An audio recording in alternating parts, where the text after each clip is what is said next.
Family bonding ওরা ভেঙে দিয়েছে, পরিবারের সবাইকে কাজে পাঠাইছে। Drugs, alcohol, city life, entertainment সবই ওরা করেছে।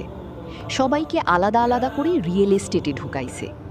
ওরা সবই করছে যেন আপনি কোনোদিন ফাইন্যান্সিয়ালি সলভেন্ট না হইতে পারেন। সারাক্ষণ শুধু কাজ করবেন, ওরা $1 ট্রিলিয়ন কামাবে। একটা পরিবারের 10 জনের এখন 10টা থাকার জায়গা, সেলফ ইন্ডিপেন্ডেন্ট, প্রাইভেসি ইত্যাদি নানা ফিকির দিয়ে আপনাকে অনেক আগেই আলাদা করে ফেলেছে, আমাকে করেছে। আপনি এখন একা, স্বামী, স্ত্রী, বাচ্চাকেও দেখার কেউ নাই।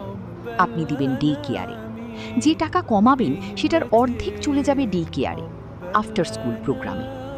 বাড়ি গাড়ি ভুলে যান, শুধু বাসা ভাড়া দিতেই হিমশিম খেয়ে যাবেন। সারাক্ষণ নতুন নতুন জিনিস মার্কেটে, প্রচুর নিড ওরা তৈরি করে রাখছে। কখনোই ইটস নট এনাফ।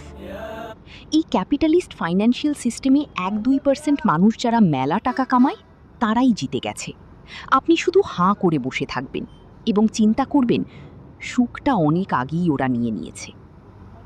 ওদের ষড়যন্ত্রে জল থেকে বের হয়ে শান্তি চাইলে আপনাকে অবশ্যই ইসলামের নীতিও ফলো করে চলতে হবে, আধুনিকতা পরিহার করতে হবে। এর বিপরীতে আপনি যদি নিজের মতো করে আধুনিকতার সাথে নিজেকে সাজাতে চান, তাহলে আবার আরও একটা ষড়যন্ত্রের ফাঁদে পড়ে যাবেন।